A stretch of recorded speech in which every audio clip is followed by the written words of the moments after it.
અમદાવાદમાં મેયરના પદને લઈને હવે ચર્ચાઓ તેજ બની છે। હિતેશ બારોટ, ધરમસિંહ દેસાઈ રેસમાં આગળ છે। વેજલપુરના રાજુ ઠાકોર પણ મેયરની રેસમાં આગળ છે।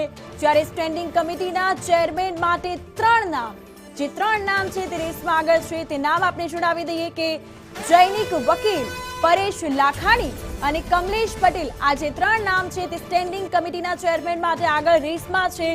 મહાનગરપાલિકામાં દંડક માટે બે નામ રેસમાં છે, જ્યારે સની ખાનચંદાની અને રાકેશ સક્સેના નામ રેસમાં આગળ છે।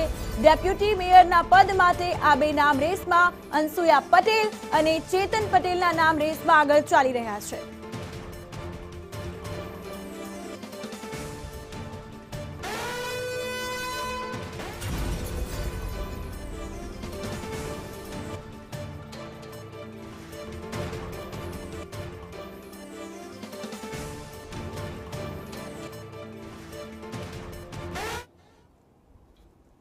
તો આજ મુદ્દે વધુ ચર્ચા માટે મારી સાથે જોડાયા છે નિર્મલ દવે।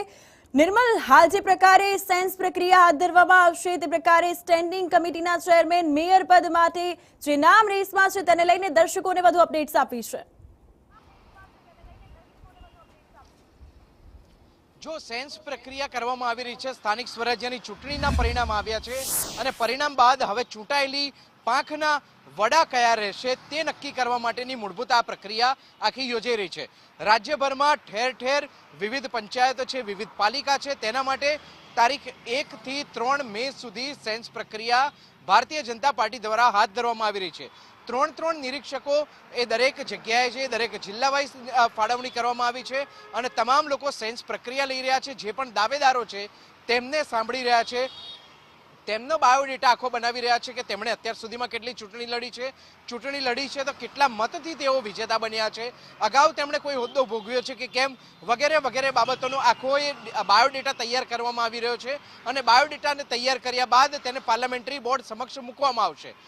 તારીખ 6 થી 8 દરમિયાન પાર્લામેન્ટરી બોર્ડની બેઠક યોજાવાની છે અને તેની અંદર તમામ જે દાવેદારોના નામ આવ્યા છે, 3 નામોની પેનલ આ સેન્સ પ્રક્રિયામાં બનાવવામાં આવી રહી છે અને એ સેન્સ પ્રક્રિયામાં જે નામ આવી રહ્યા છે તે નામોની ચર્ચા કરવામાં આવશે અને આખરી નામ પર મહોર પાર્લામેન્ટરી બોર્ડની બેઠકની અંદર મારવામાં આવશે।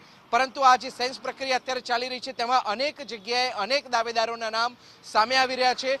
ખાસ કરીને મનપાની વાત કરવામાં આવે તો મનપામાં રોટેશન પ્રમાણે જે રીતે મેયરની પસંદગી કરવાની છે, મેયરની નિયુક્તિ કરવાની છે, તો જે તે મનપા વાઇઝ જે તે રોટેશન મુજબ જે જ્ઞાતિ સમીકરણને આધીન મેયર માટેની જે દાવેદારી કરનારા લોકો હોય તેમની સેન્સ પ્રક્રિયા કરવામાં આવી રહી છે અને એ સેન્સ પ્રક્રિયાને આધીન દાવેદારોના નામ ધીમે ધીમે પાલિકા વાઇઝ, મહાનગરપાલિકા વાઇઝ બહાર આવી રહ્યા છે। પરંતુ આખરે પાર્લામેન્ટરી બોર્ડની બેઠકમાં આ તમામ નામો જશે અને અંતિમ મહોર પાર્લામેન્ટરી બોર્ડ જ મારશે કે કયા વ્યક્તિ કયા પદનો દાવેદાર બનશે, કોના માથે મેયરનો પદ મળશે કે કોને સ્ટેન્ડિંગ કમિટીના ચેરમેન બનાવવામાં આવશે।